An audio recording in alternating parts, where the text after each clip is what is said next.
जय हिंद, नमस्कार। स्वागत है आपके अपने चैनल स्टैंड बीपीएससी में। फिर से एक बार बहुत बड़ा अपडेट लेकर आ चुका हूं, क्योंकि जिन लोगों को डाउट है और वो लोग ऐसे ही हवाई में बात कर रहे हैं, तो उन लोगों को हम उनके लिए वीडियो है। देखिए, ध्यान से देखिएगा, सारा साक्ष्य आपके सामने पड़ा हुआ है। बस आपको हम एक्सप्लेन कर कर दिखा देते हैं। वीडियो शुरू करने से पहले जो बंधु भाई बहन हमारे वीडियो पर नए हैं, तो आप कृपया कर चैनल को सब्सक्राइब कर लीजिएगा, ताकि बीटीएस एनएम से संबंधित जो भी डाउट होते हैं वो सारा इस तरह का हम वीडियो बनाते हैं। तो चलिए, सेशन लेट किए बिना हम लोग शुरू करते हैं।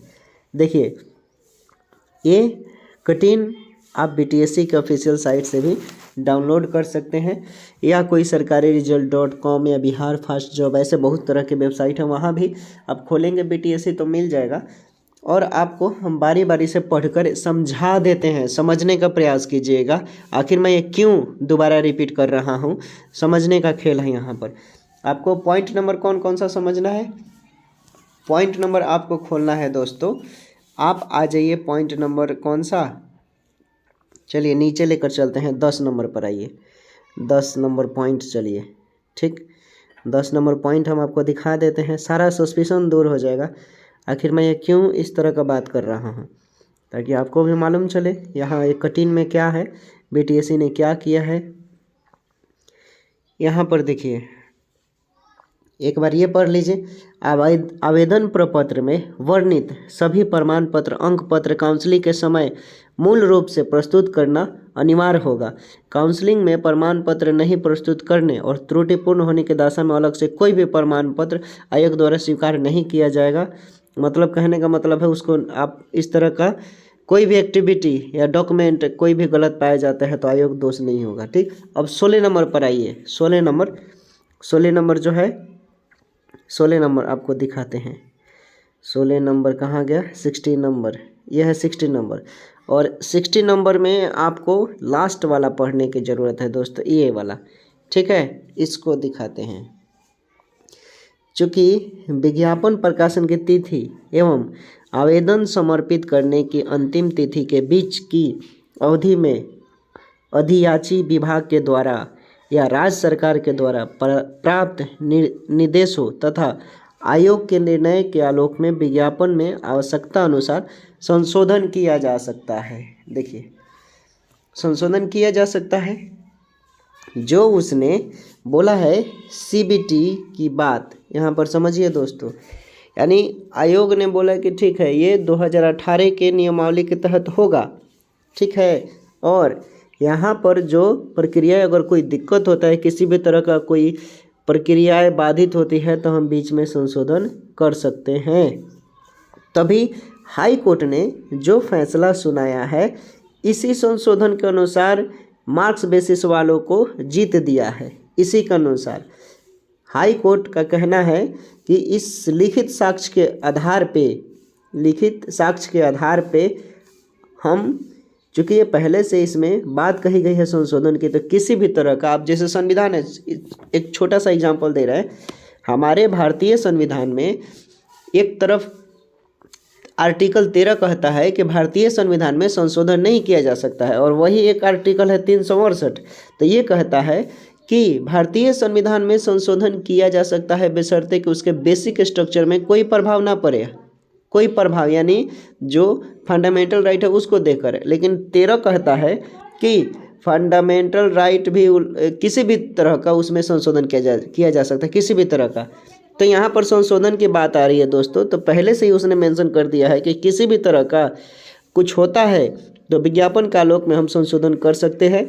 तो मुझे इस तरह से देखिए, हालांकि क्या निर्णय होगा क्या नहीं, मैं अपने मुंह से तो कुछ बोलूँगा नहीं, क्योंकि आयोग है और हाई कोर्ट एक बहुत बड़ी चीज़ होती है, जो सभी बिहार राज्य जैसे स्टेट लेवल पर सभी लोगों का उसका समर्थन करना ही पड़ता है। आप नहीं भी कीजिए कोई नहीं, लेकिन मानना ही पड़ता है 100%। ठीक है, तो इस चीज़ को आप ध्यान से समझने का बात है, समझने की। और आपका सुनवाई 30 दिन के अंदर होगा, जो आप लोगों ने अपील किया है एलपीए के लिए, ठीक है। तो ये 30 दिनों में सुनवाई आता है, 30 दिन के अंदर ही कोई बात, इसमें फैसला आता है बातों का। और रही बात, चूँकि बात सीबीटी के पक्ष में जाती है या कॉन्ट्रैक्ट बेसिस वाले के साथ जाती है, आप लोग आपस में मतभेद नहीं कीजिए।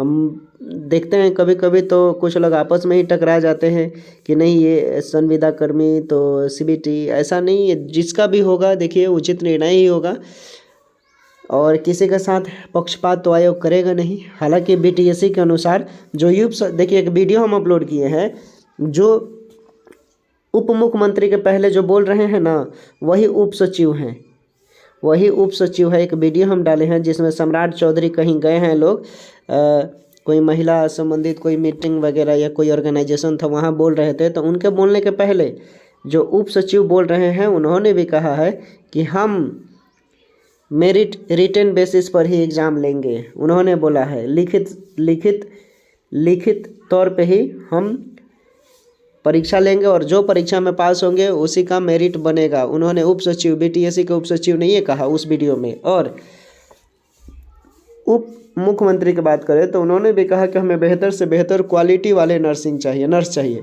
केरला का उन्होंने बात किया और बोला कि केरला इस मामले में सबसे आगे है। क्यों? क्योंकि उसने नर्सों की प्रधानता की बात की है, नर्सों को प्रधानता दिया है, पढ़ाई एजुकेशन सीबीटी परीक्षा की वहाँ पर बात किया है। ठीक है। हालांकि अगर हम कर्नाटका केरला की बात करें तो उसमें देखिए उसमें वहाँ पर भी मार्क्स बेसिस पर ही एग्ज़ाम काउंसलिंग कराए गए हैं। ठीक है।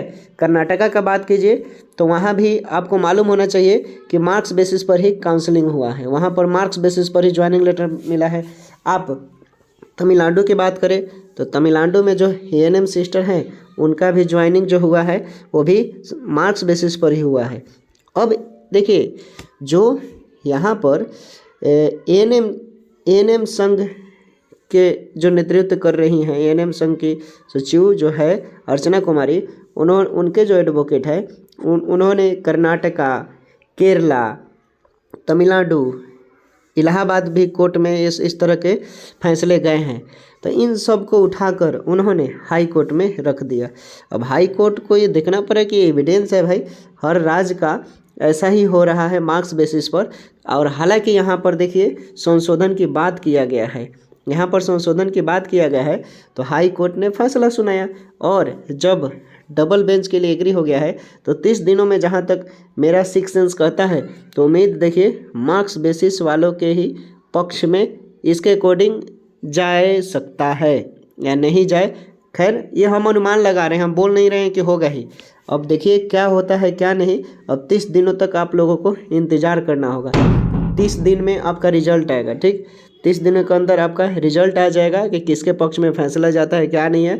या बीटीएससी नोटिस निकालेगा, बीटीएससी ने हेल्थ डिपार्टमेंट को भेजा और उसने एलपीए के लिए मांग कर दिया और बीटीएससी वर्सेस बिहार सरकार का फिर से एक बार सुनवाई होगा जल्द ही। आप लोग को इंतज़ार करने की ज़रूरत है। ओके, समझ गए? सारे डाउट क्लियर हो गए। और अब यहाँ पर प्रॉब्लम ये हो रहा है कि जो लोग परीक्षा देकर पास हुए हैं और वो लोग मुंह पर हैं, मुंह पर बोले तो नौकरी के कगार पे हैं, बस उनको एक ज्वाइनिंग लेटर चाहिए। अगर किसी भी तरह का फैसला कॉन्टेक्ट बेसिस के पक्ष में आता है मार्क्स बेसिस पर, फिर तो इन सीबीटी सिस्टर का क्या होगा, यही प्रश्न बार बार आ रहा है सभी के दिमाग में। अगर सीबीटी के पक्ष में जाता है तो फिर कॉन्टेक्ट बेसिस सिस्टर का क्या होगा, यह भी प्रश्न है। ठीक, या अगर सीबीटी के पक्ष में जाता है या कॉन्टेक्ट बेसिस, दोनों के एक साथ जाता है तो यहाँ पर निर्णय कुछ हो सकता है। और देखिए अगर दोनों के पक्ष में जाएगा तो बिहार में कितने एएनएम सिस्टर संविदा पर है? लगभग 3000। सीट कितने हैं? 10,709। इसमें से घटा दीजिए तो कितने बचेंगे? 7,709 सीट फिर भी बच जाते हैं, जिसमें से क्वालिफाई लोग कितने हैं? 8,791 लोग हैं। तो ये समझने के बाद यानी कम से कम इसमें से अगर घटाइएगा जितना बचेगा तो समझ लीजिए कि कम से कम आपका 1,000 के सीट के 1,000 सीट का वो होगा। तो 1,000 सीट में से फिर कुछ ना कुछ करना पड़ेगा, क्योंकि 1,000 लोग यहाँ हट जाएंगे। अगर दोनों को निर्णय दिया जाता है, तो 1,000 लोग नौकरी, 1,000 लोगों को कुछ ना कुछ रास्ता निकालना पड़ेगा, क्योंकि 1,000 बच रहे हैं। और सीट के अकॉर्डिंग जो 10,709 है, इसमें से आपको मालूम है कि लगभग 3,000 संविदा कर्मी हैं, जिसमें से 1,200 लगभग क्वालिफाई हैं संविदा वाले। संविदा वाले भी 1200 क्वालिफाई है और बाकी लोग क्या हुए हैं, फेल हो गए हैं और 8791 लोग क्वालिफाई है। तो ये सब समझने वाली बात है। अब देखिए क्या होता है क्या नहीं, ये तो अब 30 दिनों तक आप लोग को इंतज़ार करना है अपडेट के लिए। ठीक है, ये हम इसलिए दिखा रहे हैं क्योंकि यहाँ संशोधन की बात किया जा सकता है और जो फैसला हुआ है ये, हाँ, हालांकि संशोधन की बात होगा तो बीटीएससी भी ना संशोधन कर सकता है, इसने पहले भी लिखा है। तो एक खुशखबरी है सीबीटी वालों के भी पक्ष में कि अगर संशोधन होता है तो इनको भी नौकरी मिल सकता है, संशोधन होता है तो संविदा कर्मी को भी नौकरी मिल सकता है। यहाँ पर बहुत सारे मुद्दे हैं। अब ये आयोग को निर्णय लेना है कि वो किस तरह क्या करेगा, किसको कितना सीट देगा, किसको कितना नहीं देगा, अब वो ही बताएगा। तो 30 दिनों तक आप लोग इंतज़ार कीजिए और जैसा होता है वैसा हम अपडेट देते रह रहे हैं। किसी को किसी भी तरह का डाउट नहीं होना चाहिए। हालांकि यहाँ पर जो भी है बीटीएससी को सीबीटी के साथ जाना चाहिए क्योंकि उसने पहले से लिखा है संशोधन की बात। ठीक है, तो खैर जो भी होगा हम फिर नए अपडेट देते रहेंगे। बने रहें आप स्टैंड बीपीएससी के साथ ऐसे ही बीटीएससी एनएम से संबंधित जानकारी के लिए। और देखिए अब अंत में हम ये बता देते हैं कि इस वीडियो में मैंने किसी का पक्षपात नहीं किया, जो मुद्दे हैं उसको मैंने बोला और संविदा कर्मी के लिए भी बोला कि जो इतने सालों से काम कर रही है उसका क्या होगा, जो 10 साल 15 साल 7 सालों से काम कर रही है, 2007 से कुछ लोग काम कर रहे हैं, वो कहाँ जाएंगे, ये भी बहुत बड़ी प्रश्न है। तो ये खैर जो भी प्रश्न है, ये प्रश्न अगर कुछ अपडेट आता है किसी भी तरह सीबीटी के पक्ष में तो संविदा सिस्टर जरूर जाएगी कोर्ट में या बीटीएससी ऑफिस में कि जब आपने क्या देकर फैसला सुनाया, जब आपको संशोधन ही करना था।